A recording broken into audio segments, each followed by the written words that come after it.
हाय, आप सभी का पढ़ो और सीखो में स्वागत है।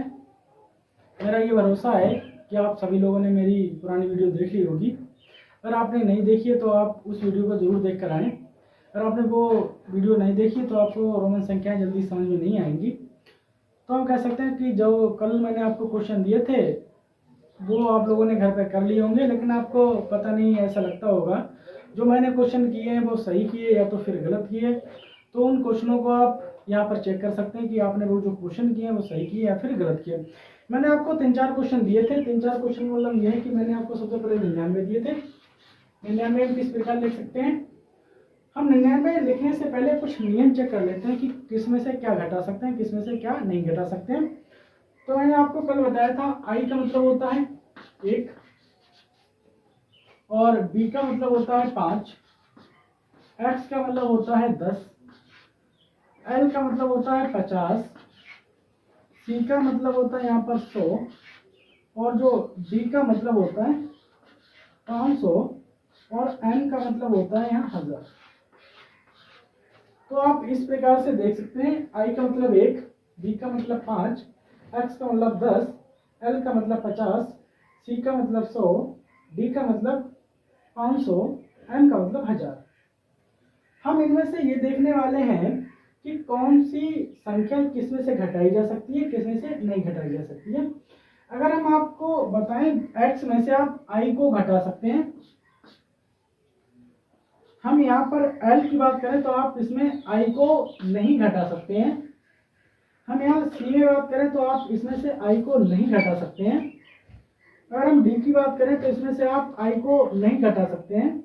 अगर हम m की बात करें तो इसमें से भी आप i को नहीं घटा सकते। अब हम बढ़ते हैं L की तरफ। L में से हम क्या घटा सकते हैं, तो L में से हम x को घटा सकते हैं, C में हम x को घटा सकते हैं, D में हम x को नहीं घटा सकते हैं, M में से हम x को नहीं घटा सकते हैं। हम बढ़ते हैं C के तरफ। C तो हो गया हमारे पास। अब हम बढ़ते हैं D के तरफ। तो D में से हम क्या घटा सकते हैं, तो हम D में से कह सकते हैं L को नहीं घटा सकते, ना तो हम C में से L को घटा सकते हैं, ना तो हम M में से L को घटा सकते हैं। हम बात करने वाले हैं कि अब D में से क्या क्या घटा सकते हैं। तो D में से हम C को घटा सकते हैं और M में से भी हम C को घटा सकते हैं, D में से हम C को घटा सकते हैं। तो आप यहाँ पर देख सकते हैं कि किस में से हम क्या क्या घटा सकते हैं। अब मानकर ये चलते हैं कि अगर हमारे पास 99 मुझे लिखना है तो C का मतलब होता है 100, C का मतलब 100, तो C में से अगर हम I को घटा दें तो 99 हो जाएंगे बहुत ही जल्दी। लेकिन आप यहाँ पर देख सकते हैं कि C में से हम I को नहीं घटा सकते हैं, लेकिन C में से हम X को तो घटा सकते हैं। तो आप देख सकते हैं X को घटाएंगे तो हम इस कह सकते हैं इस प्रकार से X को मैंने घटा दिया। तो ये हमारे पास हो गए 90।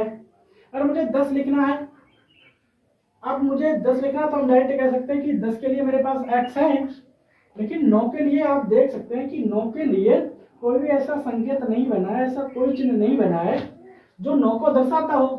तो हम आपको कल बता चुके हैं, कल वाली क्लास में, किसी भी बड़ी संख्या के अगर आप जो छोटा चिन्ह होता है अगर आप उसको उस बड़ी संख्या के बाईं तरफ लगाते हैं तो वो कम हो जाता है। तो आप देख सकते हैं कि x में से i को कम कर सकते हैं। तो i का मतलब होता है 1। अगर इसमें से हम 1 कम कर दें तो आप देख सकते हैं ये हमारे पास 9 हो गए। तो इसका मतलब यहाँ पर 90 तो मेरे पास है ही, अगर हम 9 को और जोड़ दें तो हमारे पास 99 हो जाएंगे। तो हम कह सकते हैं कि कभी भी आपको अगर जोड़ना है तो आप जो आपके पास बड़ी संख्या दे रखी है या बड़ा चिन्ह दे रखा है उसको आप उसके दाईं तरफ अगर कुछ भी लगाते हैं तो वो ही सारी चीजें जुड़ जाती हैं। तो अगर मुझे 9 जोड़ना है तो हम लिखेंगे i और x। तो इस प्रकार से हमारे पास ये 99 हो गए। अगर मानकर चलते ये आपको कोई दिक्कत देता है कि आप मुझे 330 लिखकर दिखाए तो आप किस प्रकार लिखते हैं, तो आपको सबसे पहले 300 लिखना आना चाहिए। तो 300 किस प्रकार ले सकते हैं वो समझ लेते हैं। इसका मतलब C का मतलब होता है 100। अगर हम 3C बना दें, 1C, 2C और 3C, अगर हम 3C बना दें तो इसका मतलब होगा 300। तो ठीक इसी प्रकार से इसका मतलब अगर मुझे 300 लिखना है तो हम 300 मतलब 3C बना सकते हैं, 1, 2 और 1 3। तो ये हमारे पास 3C हो गई। तो इसका मतलब ये 300 हो गया। लेकिन मुझे 30 और लिखना है, तो 30 किस प्रकार लिख सकते हैं? तो मैंने आपको बताया कि 1x, 2x और 3x, ये जो तीनों हुए हैं आपके पास, ये हो गए 30 का। तो हम कह सकते हैं कि आपको 330 लिखना, तो इसमें आप 3x और बना दें, 1 2 और 1 3, तो ये आपके हो गए 330। अगर आपको मानकर चलते लिखना होता 498, तो आप किस प्रकार लिख सकते हैं? तो मैंने आपको बताया n का मतलब 1000, मुझे 400 और लिखना है, तो लेकिन 400 का ऐसा कोई चिन्ह नहीं है जिसमें से आप 400 लिख सकें डायरेक्ट। तो हम कह सकते हैं लेकिन मेरे पास 500 तो हैं, तो हम 500 में ये देख लेते हैं किसको घटा सकते हैं, किसको नहीं घटा सकते हैं। हमने देखा d का मतलब 500, तो d में से हम c को घटा सकते हैं। अगर आप d में से c को घटा देंगे, c का मतलब 100, अगर आप 500 में से c को घटा सकते हैं, या हम कह सकते हैं कि अगर आप 500 में से 100 को घटा सकते हैं, तो इसका मतलब 400 रह जाएंगे, तो हम लिख सकते हैं c और d। तो ये हमारे पास जो हो गए वो हो गए 1400। और मुझे 98 किस प्रकार लिखना हम अच्छी तरीके से जानते हैं, ये हमारे पास 99 है। अगर मुझे 98 लिखना तो किस प्रकार लिख सकते हैं? तो ये हमारे पास 1400, तो हम एक सी का यूज करेंगे, तो ये हमारे पास हो गए 1500। लेकिन मुझे तो 98 लिखना है, तो इसमें से हम 10 कम कर देंगे, तो ये हमारे पास हो गए 1490। और मुझे 8 किस प्रकार लिखना है, तो बी का मतलब 95, 3 आई और इसमें यूज कर लें, तो ये वाली जो संख्या हमारे पास बन गई वो बन गई है 1498। अगर आपको मान करके चलते हैं आपको लिखना होता 2000, तो आप कैसे लिखते हैं? तो आपको पता ही है, आप 2 m बना दें, तो ये हमारे पास हो गए 2000। अगर आपको मानकर चलते हैं ये कोई आपसे बोल दे कि आप मुझे 5000 लिखकर दिखाइए, तो आप 5000 किस प्रकार लिख सकते हैं वो देखें।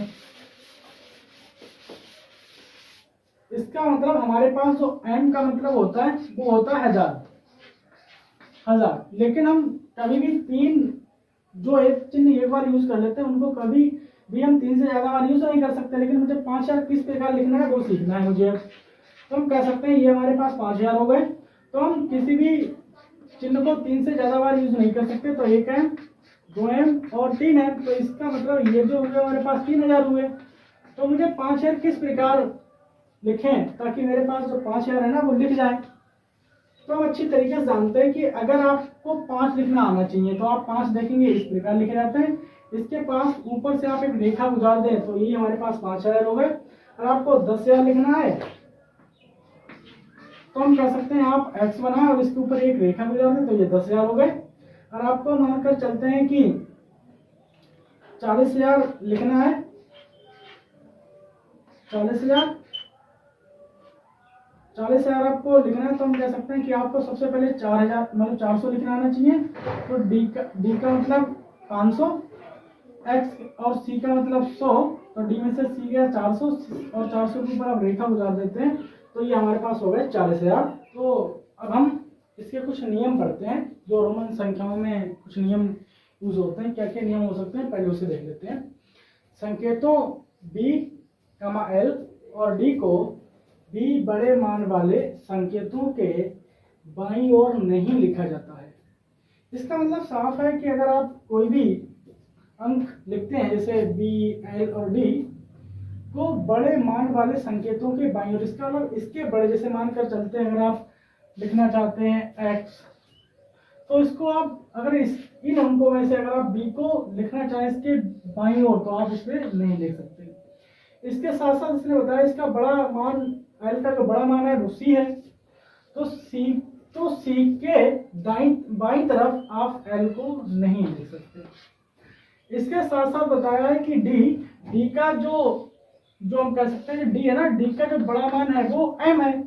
तो इनका कहना यह है कि m के पीछे, या तो हम कह सकते हैं कि m के बाईं ओर आप d को नहीं लगा सकते। तो इनका कहना यह है पहले पॉइंट का कि संकेतों b, l और d को b बड़े मान वाले संकेतों के बाईं ओर नहीं लिखा जाता है। दूसरा हम देख लेते हैं b जो पॉइंट कह रहा है, यदि किसी संकेत की संकेत हम जानते ही हैं i, b, l, c, m, d, तो इनका कहना है यदि किसी संकेत की पुनरावृत्ति होती है, पुनरावृत्ति मतलब होता है बार बार आना, जैसे मानकर चलते एक आई है ना, तो इसे 3 बार लिख देते। एक्स तो यहाँ एक्स नहीं है, जैसे मानकर चलते एक्स है उसे 2-3 बार लिख दिया। जैसे मानकर चलते एल है तो एल को 2 बार लिख दिया। मान कर चलते डी है, डी को मैंने 3 बार लिख दिया है, 4 बार लिख दिया है, 5 बार लिख दिया। तो पुनरावृत्ति मतलब ये हुआ कि कई एक चिन्ह कई बार आए। तो इनका कहना है यदि किसी संकेत की पुनरावृत्ति होती है तो पुनरावृत्ति आप देख सकते हैं यहाँ पर एक्स की जो पुनरावृत्ति हुई है, यहाँ आई की पुनरावृत्ति हुई है, यहाँ एल की आप देख सकते हैं पुनरावृत्ति हुई है, आप यहाँ देख सकते हैं डी की पुनरावृत्ति हुई है। तो इनका कहना है यदि किसी संकेत की पुनरावृत्ति होती है तो जितनी बार मतलब 1 बार 2 बार 3 बार, 1 बार 2 बार, 1 बार 2 बार 3 बार 4 बार 5 बार, तो इनका कहना है तो जितनी बार वह आता है इसका मतलब जो चिन्ह आपने कई बार उसे यूज किया तो वह आता है 1 2 3 4 5 बार आ गया, आता है उसका मान उतनी ही बार, उसका मान जैसे मानकर चलते हैं एक्स का मान 10 है तो इनका कहना है उसका मान कितना 10। तो अगर यहाँ डी लेते तो डी का मान आप जानते ही हैं 500, एल का आप जानते हैं 50, उसका मान और उतनी ही बार जोड़ दिया जाता है। तो इसका मतलब अगर यहाँ आप देखेंगे कि x की 3 बार पुनरावृत्ति हुई है तो आप इसे 3 बार 10 जोड़ दें तो 10 1 2 10 और 3 10, तो ये हमारे पास हो गया 30। आप देखेंगे यहाँ पर 5 बार मतलब 5 बार जो इसका मान होगा वो 2500 हुआ, 2500। तो आप देख सकते हैं कि जो दूसरा पॉइंट कहता है साफ शब्दों में यदि किसी संकेत की पुनरावृत्ति होती है तो जितनी बार वह आता है उसका मान उतनी ही बार जोड़ दिया जाता है। ये मैंने दूसरे पॉइंट से सीख लिया। लेकिन तीसरा पॉइंट क्या कहता है कि जो मैंने यहाँ पर 3 बार लिखा है ये सही है, एल को 2 बार लिखा है ये सही है, या कह सकते हैं डी को मैंने 5 बार लिखा है ये सही है। तो तीसरा पॉइंट कहता क्या है उसे पढ़ लेते हैं। कोई संकेत, इनका कहना है कोई संकेत 3 से अधिक, बहुत इंपॉर्टेंट बात है ये, देखो आप महत्वपूर्ण बात है ये कहना इनका, ये कोई संकेत 3 से अधिक, तो 3 से अधिक तो आप देख सकते हैं 3 से अधिक ये है और तो इसमें कहीं है नहीं, तो हम कह सकते हैं कोई संकेत 3 से अधिक बार नहीं आता है। तो इसका मतलब साफ है कि कोई भी संकेत अगर आप यूज करना चाहते हैं तो उसे आप 3 से ज्यादा बार यूज नहीं कर सकते। तो आप देखेंगे यहाँ पर मैंने 5D बना रखी थी, तो हम कह सकते हैं कोई भी मान आप 3 से ज्यादा यूज नहीं कर सकते हैं। उसके बाद क्या लिखा है, परंतु B, L और D को कभी पुनरावृत्ति नहीं होती है। कभी का मतलब यह है कि अगर जैसे आप मानकर चलते हैं जो x है आपने 3 बार यूज कर लिया, D है आपने 3 बार यूज कर लिया, जैसे मानकर चलते आपके पास C होती, C का मतलब 100, अगर आपके पास 100 होते इस प्रकार से आप एक C लिख लेते, 2C 3C, लेकिन यहाँ पर आप तो लिख सकते हैं x को आप बना सकते हैं 3 बार, हम कह सकते हैं कि आप m को 3 बार बना सकते हैं। लेकिन जो तीसरा पॉइंट कहता है वो कहता यह है परंतु B, L और D को कभी पुनरावृत्ति नहीं होती है। तो इसका मतलब ना तो तुम D को कभी डबल बार लिख सकते हो, ना L को, और ना तो ही कभी D को। तो ये 3 जो हमारे पास चिन्ह है, ये चिन्ह ये कहते हैं कि आपको कुछ भी करो, जो आपको लिखना है वो आप लिखो, लेकिन इन शब्दों की, इन चिन्हों की कभी भी पुनरावृत्ति नहीं होती। इसका मतलब यह है कि इन चिन्हों को हम 2 बार नहीं लिख सकते हैं, 2 बार यूज नहीं कर सकते हैं। चौथा पॉइंट क्या कहता है, कह रहा है यदि छोटे मान, हम ऊपर वाले मिटा देते हैं ये वाला मान, उसके बाद समझाएंगे आपको, जगह और हो जाएगी। क्या कह रहा है मेरा चौथा मान, यदि छोटे मान वाला कोई संकेत, छोटे मान वाला कोई संकेत, इसका मतलब कौन छोटे मान, इसका मतलब यह है कि आपके पास L है तो इसका छोटा कौन सा है x हुआ, और इससे छोटा क्या है I हुआ, इससे छोटा और क्या है D हुआ, और इससे कोई छोटा, इससे छोटा और कोई नहीं है। जैसे मानकर चलते हैं C लिख देते तो C के ये सब छोटे मान होते, अगर हम D लिख देते तो D के ये सभी मान छोटे होते, अगर हम M लिख देते तो M के ये सभी मान छोटे होते। तो उनका कहना यह है कि यदि छोटे मान वाला कोई संकेत बड़े मान वाले संकेत के, तो इसका मतलब कंडीशन ये है कि अगर जैसे D है, अगर हमने यहाँ मान लेकर C लिख दिया तो ये बड़ा मान हुआ, ये छोटा हुआ। अगर यहाँ हम लिख देते C और ये लिख देते मान के चलते हम B, तो ये बड़ा हुआ और ये छोटा हुआ। हम लिख देते हैं इधर x और इधर लिख देते b, तो ये बड़ा हुआ और ये छोटा हुआ। हम लिख देते m, यहाँ लिख देते c, तो ये बड़ा हुआ ये छोटा हुआ। तो ये कह रहा है यदि छोटे मान वाला कोई संकेत बड़े मान वाले संकेत की दाईं ओर, अब दाईं ओर का मतलब समझो, दाईं ओर का एक साफ शब्दों में अगर हम कहें तो दाईं का मतलब होता है दायां हाथ। दायां मतलब दान करने वाला, तो हम लोग जिससे दान करते हैं वो कौन सा हाथ होता है? सीधा, इसका मतलब सीधा हाथ। तो आप देख सकते हैं कि दायां जब भी बोले तो हम कह सकते हैं वो सीधे हाथ की बात कर रहा है। तो इसका मतलब इनका कहना यह है यदि छोटे मान वाला कोई संकेत बड़े मान वाले संकेत की दाईं ओर, तो आप देख सकते हैं कि यहाँ पर तो कोई भी नहीं लिखा, हम और आपको संकेत देते हैं बड़े मान के दाईं ओर। और लेकिन लेना कौन सा, मुझे छोटे ही मान वाला लेना है, तो इसका मतलब b से छोटा कौन हुआ? c, और मानकर चलते हैं x का छोटा कौन हुआ? i। हम और लेते हैं x के छोटा कौन सा हुआ? b। हम मानकर चलते हैं कि m से छोटा कौन हुआ? c। तो ये इतने पद ले लिए। फिर देखते हैं यदि छोटे मान वाला कोई संकेत बड़े मान वाले संकेत की दाईं ओर आता है, तो आप देख सकते हैं यहाँ पर बड़ा मान ये है, दाईं ओर छोटा मान आया है। बड़ा मान ये, दाईं ओर आई है। यहाँ पे देख सकते हैं बड़ा मान ये, तो दाईं ओर बी आई है। यहाँ आप देख सकते हैं कि बड़ा मान m है, तो दाईं ओर सी आई है आता है। तो बड़े मान में छोटे मान को जोड़ दिया जाता है। तो इनका कहना यह है बड़े मान में छोटे मान को जोड़ दिया जाता है। इसका मतलब d का मतलब हुआ हमारे पास 500 और c का मतलब हुआ 100। इन दोनों को जोड़ देंगे तो हमारे पास कितने हो गए? 600। आप देखेंगे x का मान हुआ 10, तो हम छोटे मान को जोड़ देते हैं, तो i का मतलब मान हुआ 1, तो हमारे पास कह सकते हैं ये 11। आप देख सकते हैं x का मतलब 10 और b का मतलब 5, तो ये हमारे पास हो गए 15। आप देख सकते हैं m का मतलब 1000 और c का मतलब 100, तो ये दोनों मिलाकर हमारे पास जो हो गए वो हो गए 1100। तो हम कह सकते हैं कि ये जो हमारे पास चौथा वाला पॉइंट था मैंने सीख लिया है, यदि छोटे मान वाला कोई संकेत बड़े मान वाले संकेत की दाईं ओर आ जाता है तो बड़े मान में छोटे मान को जोड़ दिया जाता है। पांचवा पॉइंट क्या कहता है उसके हम पढ़ लेते हैं। सेम चौथे का अपोजिट है पांचवा, कुछ भी नहीं, बस अभी देखते हैं दोनों का रिलेशन एक साथ बनाते हुए चलेंगे हम कि चौथा और पांचवा पॉइंट कहना क्या चाहता है। इन दोनों को आप थोड़े ध्यान से समझना, बहुत जल्दी आ जाएंगे। थोड़ी जगह और बना लेते हैं, बहुत अब देख लेते हैं। इनका कहना है यदि छोटे मान वाला, पहले हम देख लेते हैं, यदि छोटे मान वाला कोई संकेत बड़े मान वाले संकेत के दाईं ओर आता है, तो हम इधर बड़ा और इधर कोई छोटा मान लेकर चलते हैं। 8-10 पद लिए लेते हैं और इस तरफ से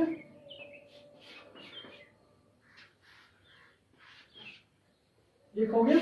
और हम पांचवें के उदाहरण लेते हैं, कुछ ऐसे मानकर चलते हैं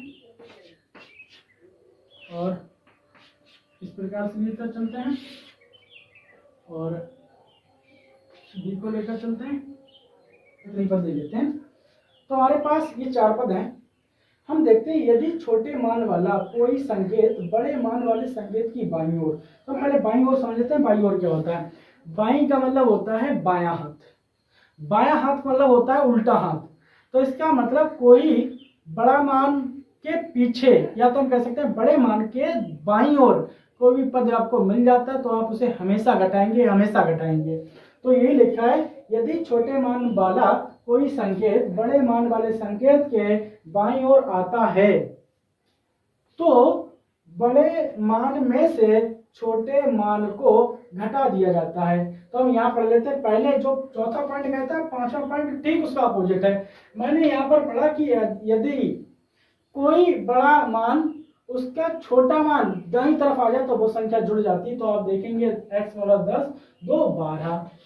यहाँ भी आप देखें, इसका मतलब l का मतलब 50 और l बड़ा है और इसके दाईं तरफ जो आया है वो b आया जो छोटा है, तो मैंने आपको बताया तो ये जुड़ जाते हैं। तो इसका मतलब ये हुआ 55।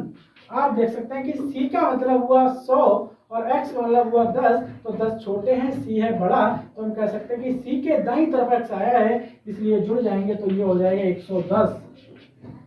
आप देख सकते हैं कि यहाँ पर जो डी है ना वो बड़ा है और सी है हमारे पास छोटा, और डी के दाईं तरफ जो आई है वो सी आई, तो इसलिए इन दोनों को जोड़ देंगे तो डी से 500 और डबल सी से मतलब 200, तो 500 और 200 700, तो ये हमारे पास हो गए 700।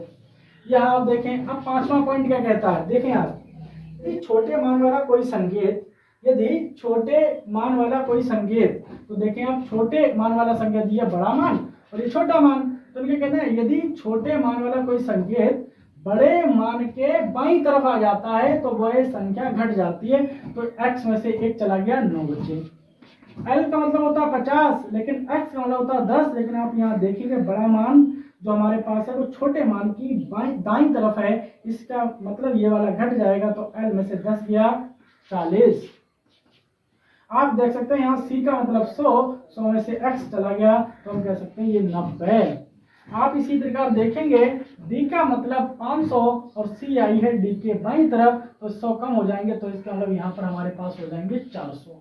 तो इस प्रकार से हम अपनी संकेतों को पढ़ते हैं। इसी जो संकेत आपको मैंने दिखाए हैं 5, इन्हीं पे आधारित पर सारी संख्या आप देख सकते हैं। इन्हीं संकेतों के आधारित आप सभी जितनी बड़ी से बड़ी संख्या लिखना चाहो आप देख सकते हैं। जैसे अगर आपसे कोई ये कह जाता है कि आप 5000 लिखिए 10,000 लिखिए, तो आप टेंशन ना लें। अगर आपसे कोई कहता है 5000 लिखिए, तो हम करेंगे क्या, 5000 लिखेंगे और पहले 500 लिखना आता ही है, 5 के ऊपर एक रेखा खींच दें 5000 हो गए। और आपसे कोई कहता है 7000 लिखकर दिखाइए, तो आप पहले 7 लिखे उसके ऊपर आप रेखा खींच दें 7000 हो गए। और आपसे कोई कहता है 12000 लिखकर दिखाइए, तो आप पहले 12000 इस प्रकार लिखेंगे, तो आप 12 लिख लेते हैं, 10 और 2 12, 12 के ऊपर आप एक रेखा खींच दें, तो ये रही मेरी रेखा, ये हो गए 12000। तो इस प्रकार हम बड़ी से बड़ी छोटी से छोटी संख्याओं को रोमन में बहुत ही आसानी से आप लिख सकते हैं। अगर आपको फिर भी डाउट लगता है कि पता नहीं ये जो हमने आगे लिखेंगे क्वेश्चन को पता नहीं मेरे सही होंगे गलत होंगे, तो आप टेंशन ना लें। जो पहली बात मैंने आपको 5 या 6 जो अभी पॉइंट लिखाए थे, इनको आप अच्छी तरीके से पढ़ें, फिर उन पर आप गौर करें। अगर आपको तब भी नहीं आता तो आप मेरी एक वीडियो को, जो ये वाली वीडियो आप इसे एक बार नहीं समझ आता तो 2 बार रोक के देख ले, उसे समझ में आ जाएगा। लेकिन फिर भी आपको ऐसा लगता है कि समझ नहीं आता है, तो आप कमेंट में लिखकर भेज दें कि एक वाली क्लास मुझे दोबारा से बता दीजिए, तो हम आपको दोबारा बता देंगे। तो आप इसी प्रकार मेरे साथ बने रहिएगा। हम चलते हैं, अब कल फिर मिलते हैं और अपनी क्लास को यहीं पर समाप्त करते हैं। जय हिंद, जय भारत।